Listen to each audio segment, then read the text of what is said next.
Hello and welcome to Season 2, Episode 6 of the DC United Kingdom podcast.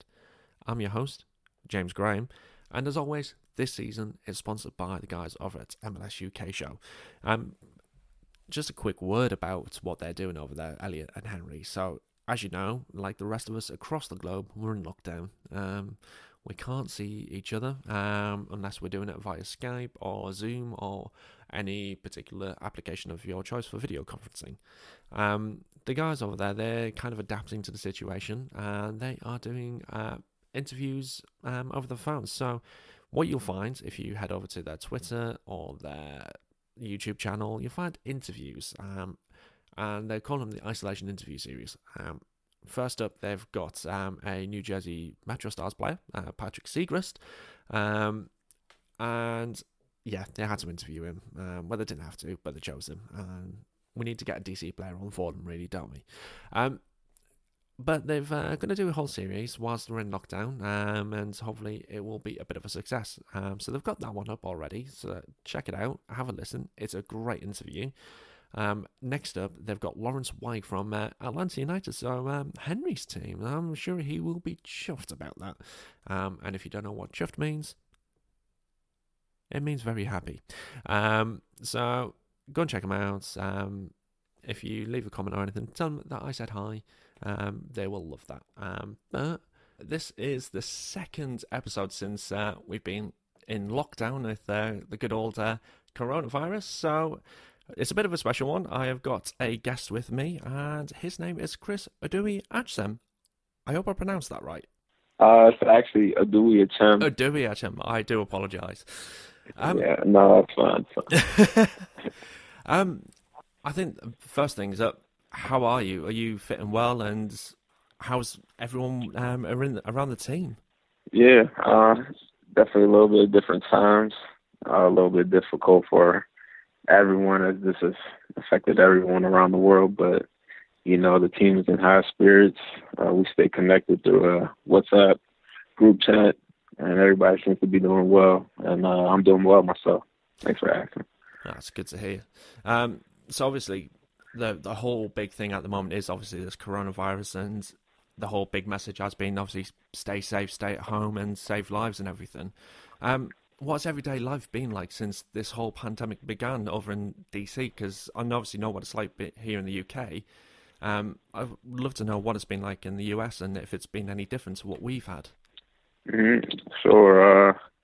Yeah, definitely everything has dialed down a little bit for everyone, especially us as we were just getting into our season, you know, being 2 games in and pretty much having to stop everything. That's kind of hard, you know, everyone's getting their groove.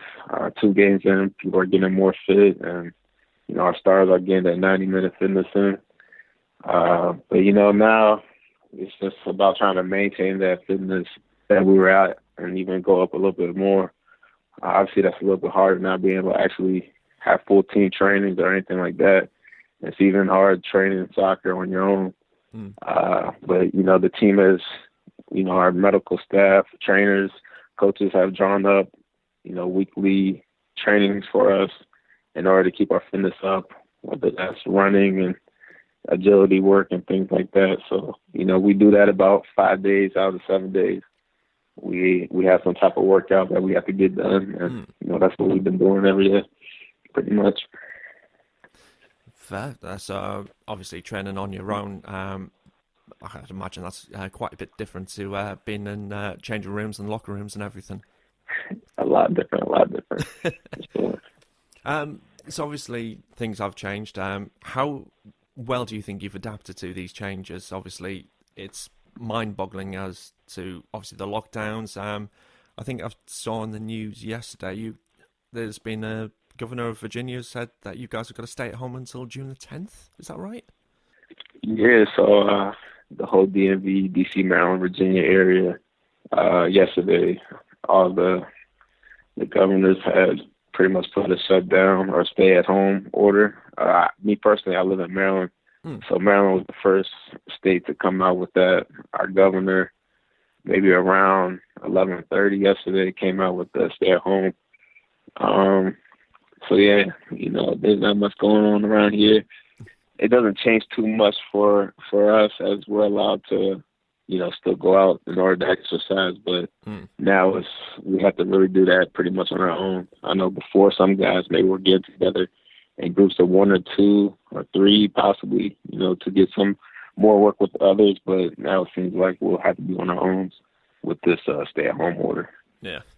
I don't want to talk about COVID for the entire show, so I'm going to leave it at that. Let's put it that way. So kind of first real question to you then is, what got you into soccer in the first place? Was there a particular game that got you into it, or was there a particular player or team that inspired you to take up the sport? I think it's more my family that got me involved.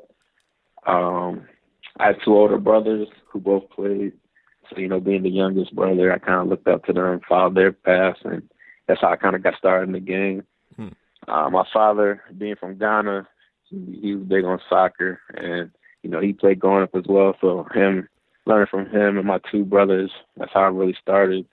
I think I first joined the team at 5 years old and, fell in love with the game right away. Wow.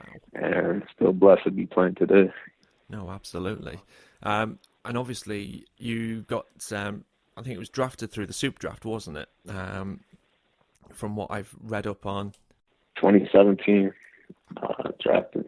How was that whole process? Because we don't get that over here in the UK. So obviously, I started watching MLS religiously back in 2015 because it was quite difficult to get a hold of watching MLS games before that. There was just no broadcasting rights or anything.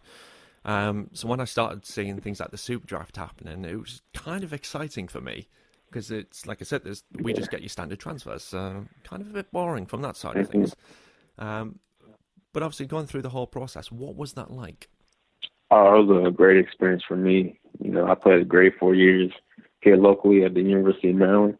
And, before the draft, they actually have the MLS Combine, which they bring in some of the top seniors and I think like the best, maybe like 6 or so underclassmen, and to have a big combine. So they test us, test our speed, agility, and we do go through a couple practices, and then we go through 3 games each. There's 4 teams, and each team plays 3 games. And we just play these games in front of all the coaches, all their scouting department. So if these coaches weren't able to see you in college, this is a place where they're able to see you in a live game environment. So, that was a really cool thing for me to do. I think MLS did a great job with that. And then as soon as that ended, the next day we had the draft in LA.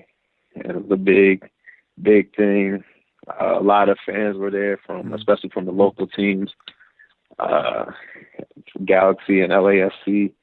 And, it was a great, it was a little nervous for me, you going in there and you literally have no idea where you're going. So me being from this area, I've been in this area my whole life. I'm expecting, to go somewhere else across the country. Yeah. But, ended up being drafted by the hometown team. And, I was very happy to stay home. Nice. A little bit about your career. Obviously, you've had some nice highs, obviously, making your first start. You've had, unfortunately, some quite lows. Obviously, that serious illness that you had and which you thankfully recovered from, which is absolutely awesome. I'm grateful to see that. I appreciate that. Your comeback appearance was May 2019 against Chicago Fire. How was that? How did you feel, obviously, making that comeback appearance after what you'd been through? Yeah, that's probably my favorite moment of my career so far. Making it back on the field and playing in front of the home team fans. I just had finished my last chemotherapy session 4 months prior to that. And then, 4 months after that, I'm starting the MLS game at home. And, obviously I wasn't fully fit or anything like that, but, it was great being out there. I think I played close to 70 minutes. I thought I did well, held my own. And, it was a great feeling. I came off the field. I got subbed off. And, most of the fans stood up and gave me a standing ovation as I went off. And, that was just a great moment for myself and my family. Everyone who helped me along the way getting back on the field. So Yeah. I was happy to be able to do that. I remember actually watching that game, and it was brilliant to see. I mean, I actually applauded you from here, because it was just, I can't obviously imagine what Thanks. you've gone through going through that whole process. So to actually come back and actually play soccer again, I tip my hat off for you for that. I really do. I appreciate that. I Um, really do. for 2020 though, obviously, if and when MLS returns, because no one really knows what's happening unless you've got a little bit insight on that.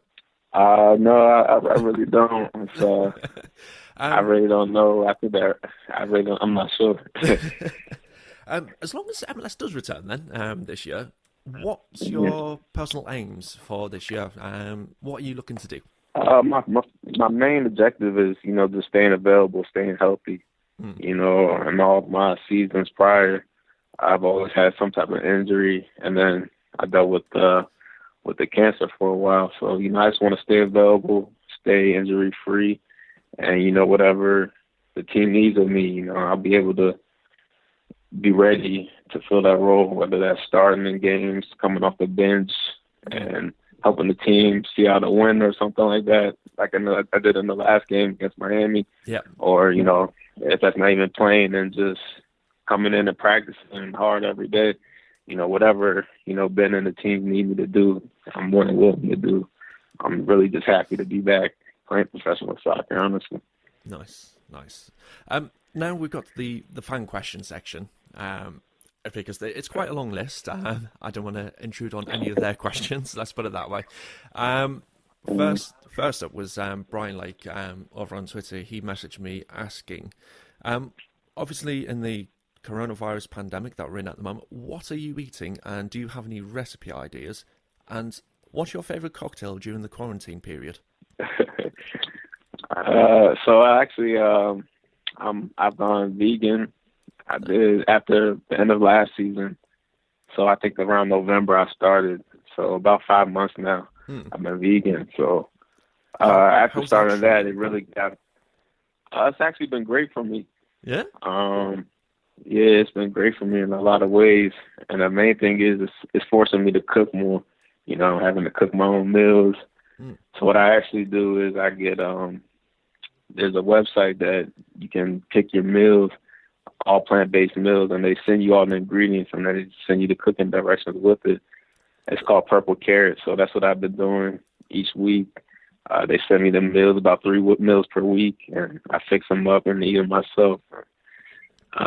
Yeah, I've been feeling great doing it. So nice. And as for the cocktails, I really don't have any cocktail recommendations. Sorry about that. Oh, brilliant. Next question. Slip and Skeet. This is over on Reddit. He asks, how does it compare playing at RFK to Audi Field, and how do you compare the supporter sections from the two different locations? Great question. Yeah, for me, it was great playing at RFK, because being from this area, I grew up going to RFK and watching DC United games. So, it was kind of surreal for me being in the stands to actually playing on the field, years later. So I love playing at RFK, but I think everybody knew that it was time to move on to a new stadium. Yeah. And I think they did a great job building out Audi Field. And I think everybody, from the first game we had in 2018, it was a little awkward and everything like that, being a new stadium, and people didn't know how to, really adjust to it. But as the games went on, and we started going on that winning streak, the supporters have been great. Every game being there and, helping us in every game. So, I love both stadiums, but I'm definitely happy to be at Audi now. I think it's a really nice stadium and the atmosphere is great. Thankfully, I've had the joy of being at Audi Field twice now. Didn't get to RFK before you guys moved out, but I do love Audi Field, and it is just, I don't think there's a bad seat in the house, is there? Not at all. I think they did a great job of that. I think it's really intimate. If you're on the field, you can really feel the fans and supporters on top of you. I think it's just a great atmosphere, honestly. Next question is from Danielle over on Twitter again. She asks, what's your favourite part about volunteering with DC Scores, other than when he was called out by Charity Black at an awards dinner for being young and handsome and blushed like mad? I think there's a story behind this one, isn't there? Yeah, slightly. I vaguely remember something like that. That was early in my years. I think that was 2017 or 2018 when Charity kind of put me on blast like that, caught me off guard. I'm not gonna lie, but I love doing the DC Scores events. I've actually done a lot of my time here, so I actually went to the Poetry Slam last year, and that was a great event. Just seeing everybody perform and me being able to give out the awards and seeing the smiles on all the kids' faces. But everything I do with DC Scores is great, but the Poetry Slam last year was probably my favorite so far. Yeah. Next question then. Rapmaster Data over on Reddit. In your youth and college career, did you ever want to play in another position? In my youth career? Yeah, so when you were growing up, did you always think you were going to be a defender, or did you have aspirations to play further up the field, or even in goal? Oh, yeah, no, definitely. All the way up to college, I was primarily an attacking player. Yeah? Usually right in midfield or forward. As me, I'm known for my speed, so I was able to get behind defenses pretty easily growing up. But when I got older, I knew I would probably have the best chance of making it pro as an outside back. But actually, when I got to college, my first 2 years, I was actually a center back. Funny enough, yeah, a 5'8" center back at Maryland. My coach always told me it was temporary, and then because he knew that I wouldn't be able to make it as a professional as center back. And so my junior year, I moved to right back, and that transition was pretty smooth. And I really excelled my senior year, and that's when I knew it was the position for me. And nice. I fell in love with the position, being able to defend and also being able to get in the attack. It's the best of both worlds. And I think that's the kind of the style of play that we're seeing in the modern game now, is the wing backs being a lot more attacking rather than defensive now. So that will suit you down right to a team, won't it? Yeah. So next question comes from Pigman Sweet over on Reddit again. A couple of questions. Obviously, when Rooney was at the club, how much did he kind of coach the team or direct the team? Because obviously he's now a player coach over at Derby County. And second question was, as a new young player, what do you think of the new CBA in terms of things like the travel and how that's been improved? Because obviously the commercial side of things, in terms of the flights, you're only allowed a certain amount of charter flights, if I remember rightly. So what do you make of the whole new CBA?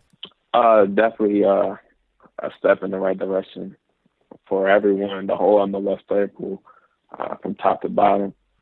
With regards to the flights, me as a player, being from this area, so I was already accustomed to the commercial flights, so that wasn't high on my priority list. But I definitely can see the big benefits of having these charter flights and improving the play and output on the field, as that has a big impact on all the traveling with how big this country is. Yeah. So, like for a lot of people, that was their main priority, but it wasn't so much for me. But definitely, it's going to help the league and help the players who really wanted that, the increased amount of charters and mandatory charters that we didn't have before. Yeah. So, but yeah, the whole CBA, I think is trending. The league is trending in the right direction, and this was definitely a big move forward. Cool. And then Wayne Rooney, how much was he kind of? Could you see he was already going to be a coach when he was at DC United? Was he already heading into that direction when he was there? Yeah, definitely. And it wasn't even all just what he's saying. It's kind of just his presence. I think everybody felt as soon as he came in and just the type of person he was right away. That was really eye-opening for me.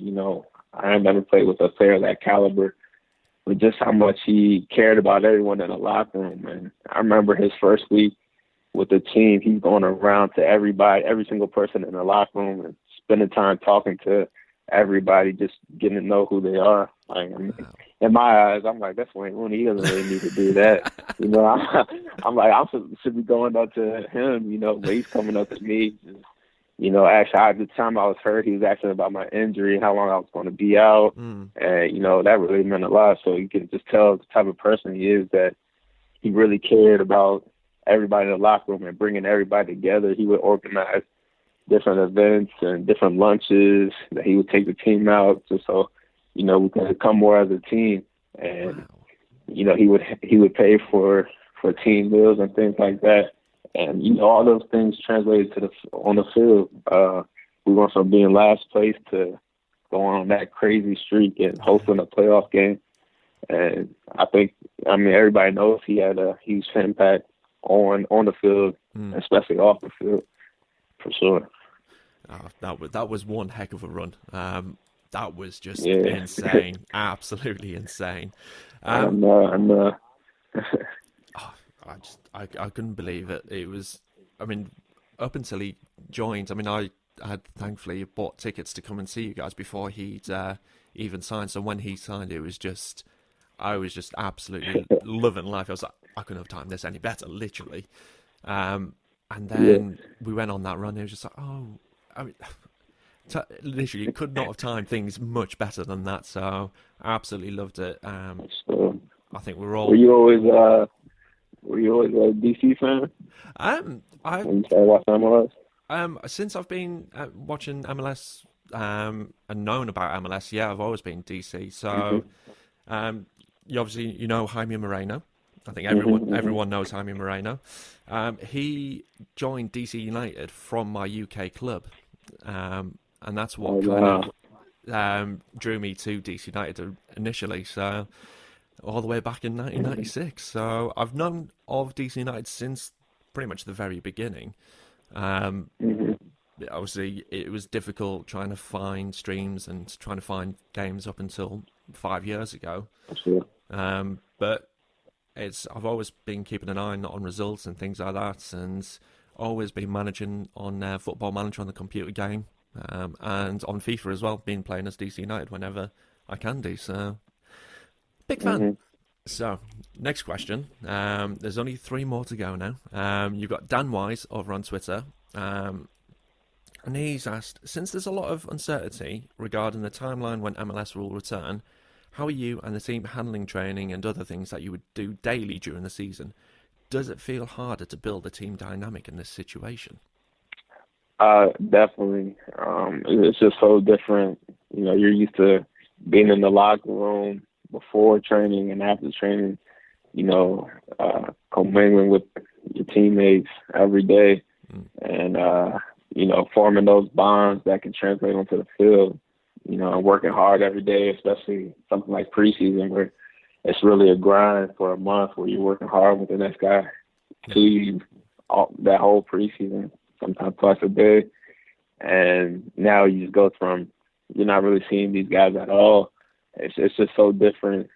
But, I think we've handled it well. The team where we have weekly, the full team and staff, conference calls so we can all stay updated. And I think they're doing a great job of checking in and seeing how everybody's doing. So it's definitely different, and it's not ideal, but I think we've handled it well and, took it in stride. So hopefully, I'm not sure when we'll be able to get back together, but so we'll see. Yeah. Next question. Beva162 over on Reddit asks, back at College Park, what was your favourite calzone from DP Dough? That's a great question. I lived in a place, it was right across the street from there called The View. My favorite was the buffalo chicken calzone with the ranch sauce on the side. Yeah. Nice. Back in my meat eating days. Oh, amazing. When I saw that question come through, I was like, all right, okay. I had to look up DP Dough and see what it was about and looked at the calzone. I was like, okay, there's quite a wide variety of different ones on there. Yeah, they have a lot of selections. Great place, great food. But buffalo chicken was definitely my favorite. Yeah. Last question for you, Chris. Sam Nelson over on Twitter, he's asked, how excited were you to get drafted by your local team? They're very excited, as I mentioned earlier. And that's Sam Nelson. We went to middle school and high school together. So shout out Sam. But yeah, like I was mentioning earlier, I grew up going to RFK watching games. Big DC United fan growing up, and being able to get drafted by the hometown team, stay home. Most people who know me know I love where I'm from. I always rep where I'm from, PG County, wherever I go, and just the opportunity to stay home was definitely a blessing to me. And I have all my family and friends who can come to my games now and support me. And even I think in my cancer battle, I think it was, everything happens for a reason. And the fact that I was drafted by DC, when I was going through that cancer battle, I had the support of my family and friends in this area, as well as the support of my team, who were right here. And anything I needed, they were able to provide for me as well. So having everybody in this area during that time just meant the world to me. Yeah. And, it was the best thing for me, I think. No, fantastic. Well, that is the end, Chris. Can you believe it? I just want to say thanks again for taking the time out and answering those questions and being on the show. Thank you very much, and hopefully we can speak again soon. And good luck if and when the season actually returns. I appreciate it. Thank you again for having me, and hope you can stay safe over there in the UK. And right back at you in the US. All right. Cheers, Chris. Thank you again. Well, thank you for taking the time out to listen to the show. If you've made it this far, thank you very much. Hopefully we'll get more players on and you'll get the opportunity to ask those questions to your favourite players. But if you need to know how to know when that's happening, give us a follow over on Twitter at DC United Kingdom, or even on Instagram or on Facebook, because everything gets posted on all socials. So if you're on Facebook or Instagram, it's at DC United Kingdom FC. So it's a little bit different from Twitter. There's also a private Twitter group and an actual sort of mini supporters group. So head on to dcunitedkingdom.com, click on the membership page, and fill in the form. Hopefully we will see you over there very soon. If you want to support the podcast in any way, shape or form, head over to the shop link and buy some merchandise. There's t-shirts, there's hoodies, there's stickers, there's pillows even a pillow and some wall tapestry. So take your pick and get some merchandise and wear it with pride. But yeah, I'm just waffling right now because I've done about 1,000 takes. So yeah, again, if you made it this far, thank you very much. It's been absolutely enjoyable having Chris on the show. And until next time, Vamos United.